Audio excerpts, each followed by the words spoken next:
We're all dressed up for our Keys to Victory episode here on Locked On Saints. We'll go offense and defense before we're joined by our good friends over at WWL. Today, Ricardo Lecomte coming in to get us ready for Saints versus Patriots on today's episode of Locked On Saints.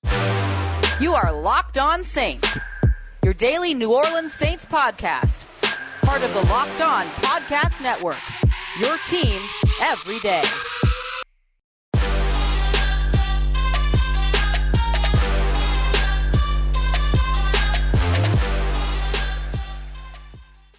What is good, Who Dat Nation and Who Dat family? Welcome into our Keys to Victory episode of Locked On Saints, your daily podcast covering the New Orleans Saints, part of the Locked On Podcast Network, your team every day. Ross Jackson here at Ross Jacksonola on Twitter, Canal Street Chronicles, Locked On NFL, and of course here with you every single Monday through Friday on Locked On Saints. Yes, we're looking good today, but how are the New Orleans Saints looking going into their matchup against the New England Patriots? That's what we're discussing on today's episode. And as always, thank you very much for making me your first listen of the day here on Locked On Saints. So let's dive right into it. Over on the offensive side of the ball for the Saints, we've got 3 keys to victory on offense.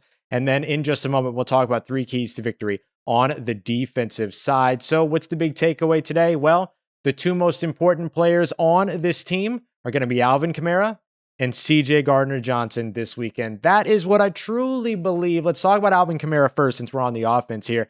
The New Orleans Saints have to get Alvin Kamara going. Chef Kamara, Kamara's King Crunch, whatever it is, not only does he have to cook, he's got to eat too. And the New Orleans Saints are going to have to help him set that up. The offensive line has struggled so far in the run game. We saw Alvin Kamara average only 0.6 yards per carry up against the Carolina Panthers. That cannot happen again, but he has an advantageous matchup against the New England Patriots here. Actually, Alvin Kamara and Tony Jones Jr. getting that advantageous matchup. 4.9 yards per carry, over 150 rushing yards allowed against the New York Jets, a run game that was not present for the Jets against the Carolina Panthers to open up their season. There's a little bit of a pattern here. Can the New Orleans Saints take advantage of it, get the ball going on the ground, produce on the ground game, control the clock, look a little bit more like the New Orleans Saints that we saw open up the season against the Green Bay Packers? Alvin Kamara is the single most important offensive player in this game, because no matter what struggles you're having on the offensive side, if Alvin Kamara can win those one-on-ones, if Alvin Kamara can get to operating in space, if he can make plays happen, it becomes all the difference for the New Orleans Saints offense. It forces that defensive front 7 for the Patriots to play honest, which is a big, big deal when you're trying to keep the pressure off of Jameis Winston. You're trying to get right on the offensive line, and you want to get that run game going. Speaking of getting right on the offensive line, that's our key number 2 over on the offensive side. It's very simple. Get right on the offensive line. It's exactly as I said. The Patriots ended up getting pressure on Zach Wilson on over 40% of his dropbacks in their win against the Jets in Week 2. The New Orleans Saints are going to have to do better than that, and certainly better than the 64% pressure rate that they allowed to the Carolina Panthers up against, or in the face of Jameis Winston going up against those Panthers in Week 2 in their loss. So the Saints have to get right on that offensive line. A big part of that's going to be communication. You've seen some of the Saints coaches already getting back to the fold so far. Only 4 coaches as of Thursday not present, none of them being offensive line coaches, which is good news for the New Orleans Saints. You have an offensive assistant in Declan Doyle out. You have a tight ends coach in Dan Rauscher out. And then you have a pass rush specialist in Brian Young. And then your defensive line coach and assistant head coach in Ryan Nielsen. All 4 of them are still out at this time, at the time of me recording this. But hopefully with that offensive line coaching back in the room and back on the sideline, then this New Orleans Saints offensive line gets a little bit more trustworthy. Will also be interesting, as we discussed in yesterday's crossover episode with Mike Debate of Locked On Patriots, who the starting center is for the Saints. Do they stick with Cesar Ruiz? Do they switch over to Austin Ryder? We'll see how all of that goes. And finally, put stress on the New England Patriots front 7. You can't allow them to get pressure with just their front 4. Force them to dedicate extra blitzers to be able to get pressure on the Saints. The Patriots don't blitz very much, and they haven't so far this season. Not usually a part of their MO, not usually a part of their identity. But if the Saints can force them to dedicate extra players to the pass rush, you're able to get that offensive line to hold up and do a better job than it did last week, which again, I think some of that self-corrects. Then it gives you the opportunity to be able to take advantage of the aggressiveness in the screen game, which we haven't seen the New Orleans Saints be able to do so far. Screen game, shot plays, two places where they wanted to get better going into the season. So far, haven't seen a ton in the screen game with the exception of that 4th and 7 screen, tight end screen that was successful for them against Green Bay. The other thing that does is that allows you to throw where the pressure is coming from in the second level, which allows you to put stress on that front seven by attacking them over the middle with your tight ends. You want to see Garner Johnson, Adam Troutman get more involved in this game. So you have the tight ends for the New Orleans Saints that you want to see get involved. The tight ends for the New England Patriots you already know are going to be involved. That's going to be a key matchup for the New Orleans Saints on the defensive side, which we're going to get to here in just a moment as we continue on with our keys to victory over on the defensive side for the New Orleans Saints. And of course, before we get to all of that, I want to remind you about our good friends over at BuiltBar.com, the best tasting protein bars on the market, the protein bar that tastes like a candy bar, 9 incredible flavors and some limited edition flavors that are always over there as well, including right now, cookie dough chunk. The secret is put it in the refrigerator. It is fantastic out the refrigerator, and you have all of their 9 standard flavors as well, coconut almond. You have a bunch of fruit and chocolate flavors like raspberry, strawberry, and orange, and then some of the sweet tooth flavors, as I like to call them as well, which include cookie dough chunk, but also cookies and cream, salted caramel, and so on. You want to check them out, go ahead and get yourself a sample box. You can get 2 of all 9 of those standard flavors. You could do that and also get 15% off by using the promo code LOCKED15, LOCKED15. Get you 15% off with our good friends over at BuiltBar.com. All right, Who Dat Nation, continuing on with today's episode of Locked On Saints. Once again, thank you very much for making me part of your routine today and your first listen today as well. Don't forget your second listen. Go and check out Locked On NFL Draft. Ryan Tracy, Eric Crocker doing a great job over there as they reboot that show. All right, so let's jump to the defensive keys for the New Orleans Saints. This is a really simple takeaway here too. If the New Orleans Saints can't get pressure on Mac Jones and take away his security blankets, they'll end this week 1-2. It's that simple. The New Orleans Saints have to be able to get pressure on the young quarterback. And when you have a young quarterback, he's going to have those sort of safety blankets that he loves to go to. So take away Mac Jones's safety blankets. That's our key number 1. When you have a rookie quarterback and 2 fantastic tight ends like the New England Patriots do, including former Tennessee Titans tight end Jonnu Smith, and then former Los Angeles Chargers tight end in Hunter Henry, then you end up having these 2 premier tight ends that give Mac Jones the opportunity to always have that place to go with the ball over the middle of the field, where the New Orleans Saints struggled quite a bit against the Carolina Panthers. Will be very interesting as Pete Werner is on the mend, returning to full participation in practice on Thursday. Is he going to start over Zach Bond if he's healthy enough to go? And if he does, how does that factor in? Because he's your better coverage linebacker than Zach Bond. So do you get him out there to help him cover some of these tight ends? And we mentioned in the first segment that the most important player on the defensive side is C.J. Gardner-Johnson. We'll talk about how he factors into that equation as well. But the safety blankets don't stop at the tight ends when it comes to Mac Jones. Mac Jones likes his running backs out the backfield as well. James White always tends to show up for the New England Patriots when they need him most. You have to be able to take him out of the game as well. You've got Damian Williams. You've also got Ramondre Stevenson, these guys that they love to get this run game established.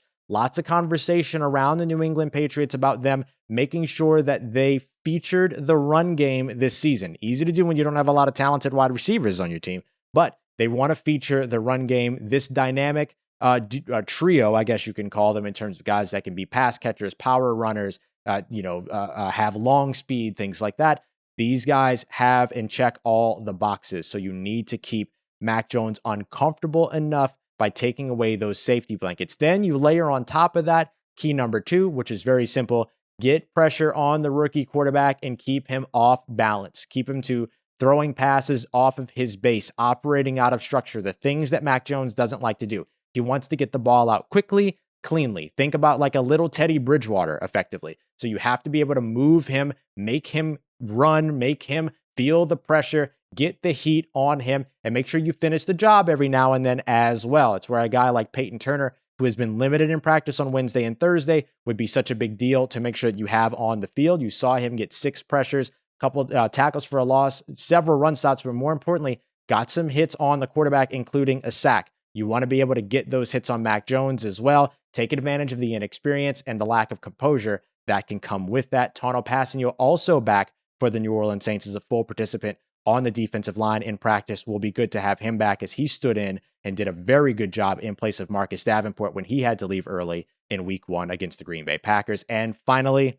C.J. Gardner-Johnson. To me, C.J. Gardner-Johnson is simply put a key to victory in this game. You need to send him after the rookie. You need to use him to take away guys like James White, take away Jonnu Smith, Hunter Henry, get him in as many matchups as you can and allow him to be all over the field and impact the game. Think back to the San Francisco 49ers game last year for the New Orleans Saints and the way that they utilized C.J. Gardner-Johnson during that game. The 7 pass rush snaps that he took against Minnesota last year on Christmas Day as well. He was very disruptive when you can get him into the backfield and get him into the minds of the players on the opposite side. CD was used to blitz 5 or more times in 2020, 4 games, right? 4 games in which he was used 5 or more times as a blitzer. In those games, they were all wins, and the average points scored by the opposing teams were 16 points, which includes the 33 points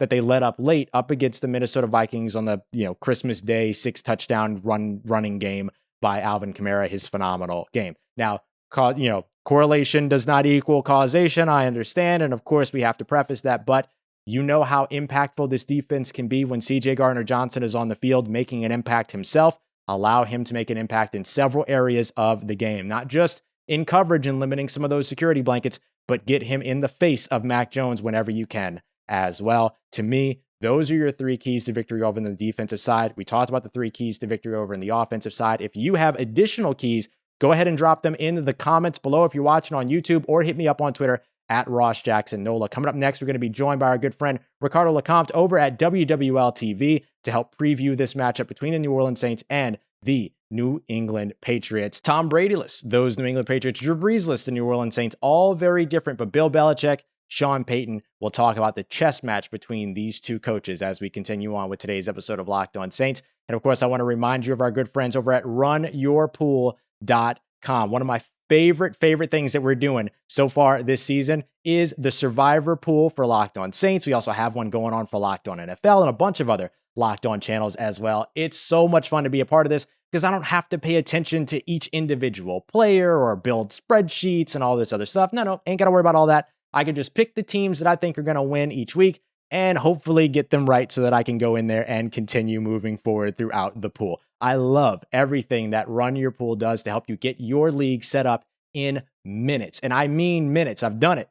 It took me minutes to get it ready. And if you want to do a confidence pool, 33 squares, you want to do Pick'em, Survivor, doesn't matter, anywhere, everywhere, Run Your Pool has you covered. So go and check them out, runyourpool.com/lockedon, or use the promo code LOCKEDON at checkout so you can get $10 off of your first pool. Get it all set up for minutes. It's not too late to get started with your pool over at runyourpool.com. Don't forget runyourpool.com/lockedon, or Locked On is the promo code. And of course, our friends over at betonline.ag, the line continues to decrease when it comes to the New Orleans Saints traveling to Foxborough to take on those New England Patriots. Now, -2.5 from -3 here. So New Orleans Saints creeping in a little bit, but it also has a lot to do with where the money's going as well. So if you want to figure out where your money's going, betonline.ag is the absolute best place to do it. Our exclusive gambling partners here on the Locked On Podcast Network. Fantastic odds makers, fantastic odds, and a lot of variety for you to take advantage of. NFL, NBA, with the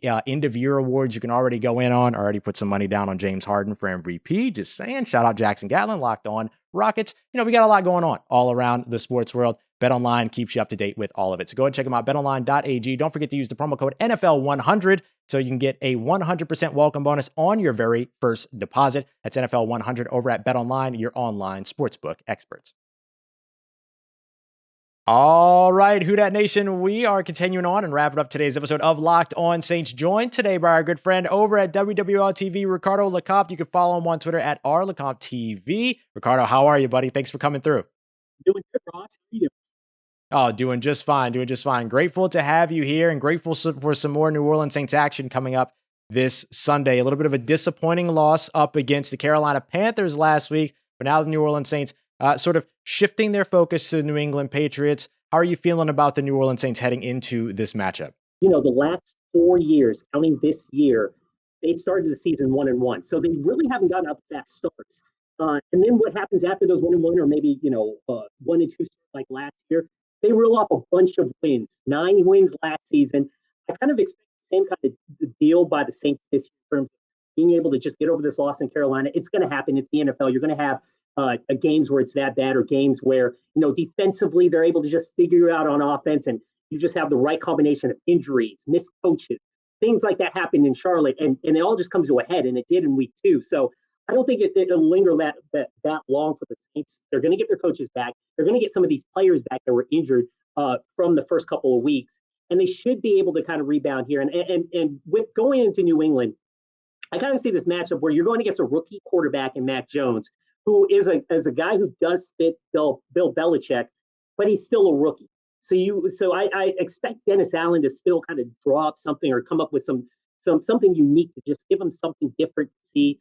I think that front, especially with Cam Jordan, maybe Peyton Turner, if he's able to play, should be able to get after the quarterback if they can, and if they're healthy in the secondary, I expect them to play a lot better defensively. And I don't see the Saints on offense struggling like they did last week. I think they're going to clean up some of those communication issues they had on the line.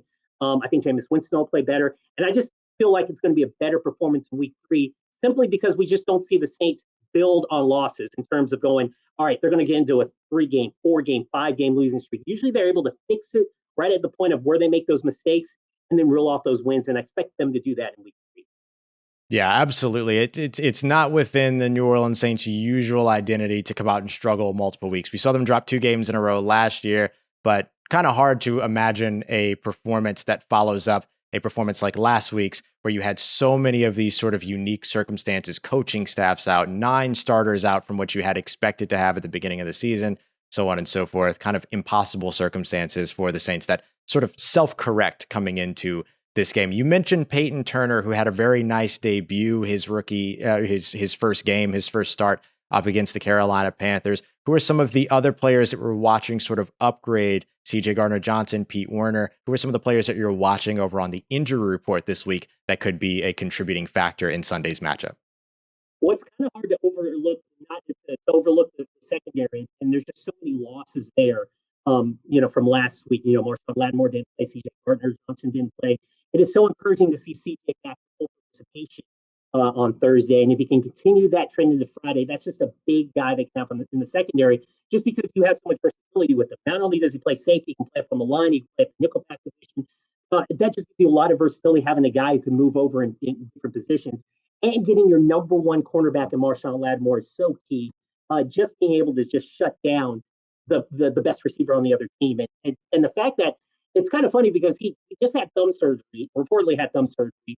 And when he came back in that week 1 game against the Packers in that second half, I could argue that he played even better with that cast. I mean, it was impressive to see him, play with the cast on and still make plays and still lock down Devontae Adams. If they're able to get those 2 guys back, especially in the secondary, I think the Saints defensively will be better off. And again, they're going against a rookie quarterback in Mac Jones. I keep harping that it's a rookie, but when you have those guys and maybe even Peyton Turner on the line back, it makes it a little harder for someone to not only go against scheme, but also go against really top tier players. And Mac Jones got to see that in Alabama. He's got to see that in his first 2 weeks here in the NFL, but I think it's a different animal when you go against a Saints defense that is 7th overall in the league. It's just a different animal. And I think if you get those guys back, it's going to be a little trouble for that. Yeah, absolutely. I mean, anytime you get a rookie quarterback out there, you want to get pressure on them, right? You want to keep them uncomfortable, off balance. Some of the other part of this game that we're really going to be watching is going to be the Jameis Winston factor, right? You mentioned that you believe Jameis Winston will perform better coming into this game. I completely agree. You've been around, you've seen how Jameis Winston has responded to that game, sort of taking responsibility. Same thing with head coach Sean Payton. Do you feel like Jameis Winston is sort of reacting to this a little bit differently here in New Orleans than he might have in Tampa Bay?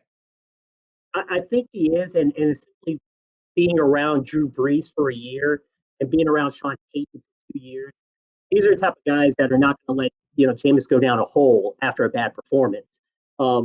He's talking about taking accountability for those mistakes, then correcting those mistakes, and then rebounding from that. I mean, most of these guys have won, especially Sean Payton. They've won all their careers in the NFL, so they're not going to linger off of one loss. They're going to make those corrections, but they're going to go on to the next game. To make an old cliche, to the next game. But that's how they've been so successful for so many years. And then, again, being around someone like Drew Brees, a future Hall of Famer, he's had bad games like that. But how many times have we seen him respond and then play? And I think being around that, just having that exposure to that, it just makes Jameis Winston handle these types of situations even better. I mean, immediately after the game, he was talking, he didn't blame anybody, which you want from a quarterback. And then he said the mistakes they had. And the big key was the communications. Remember, Eric McCoy, who didn't participate again on Thursday, is not likely, probably won't play in week 3. If he doesn't practice on Friday, then that trends that he's not going to play. But you're missing your starting center. And against the Carolina Panthers, remember who was making those calls all those years when they're playing the Panthers these last 2 years, especially facing Phil Snow? It was Drew Brees calling protection. And then that responsibility went to Eric McCoy. Those two guys are gone.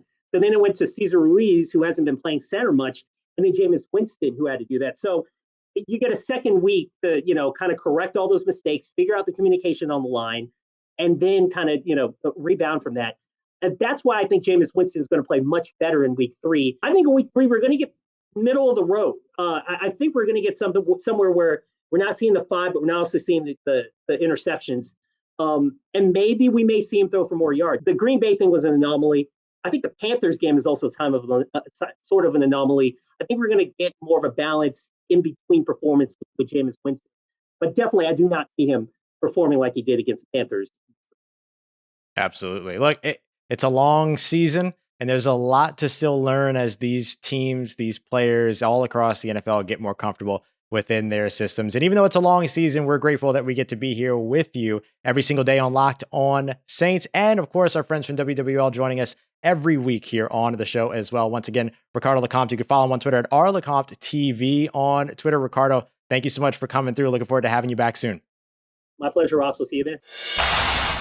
All right, family, another action-packed week here on Locked On Saints, another action-packed weekend on the way with your New Orleans Saints. Let me know if you want a bonus episode this week. We can get a Saturday episode out. Just shoot me over some feedback about what you want to hear about. Drop some questions in the comments section on YouTube. And of course, you can reach out to me at Ross Jackson Nola on Twitter right there. Or you can go ahead and hit me up in the Locked On Saints Facebook group as well. Get some of your questions in. Get a quick Saturday episode out to get the final preview going into this New Orleans Saints New England Patriots matchup on Sunday. And no matter what, we'll be back with you, win or loss, Monday/Sunday night into Monday morning to get you all of the information that you need to know about your New Orleans Saints. Once again, thank you very much for making me your first listen here, free and on all platforms with Locked On Saints. Now go ahead and get your next listen in with Locked On Bets. Win yourself some money, thanks to your boy Q and Lee Sterling, who's been on an absolute tear here over the last 7 weeks. So go ahead and get in on that action as well. I appreciate y'all as always. And for everything in between, you can find me on Twitter at Ross Jackson NOLA. Hit me up. Let me know how the family's doing. Let me know how you're living. Let me know how your mom and them and trust you, that nation. I'll holla at you.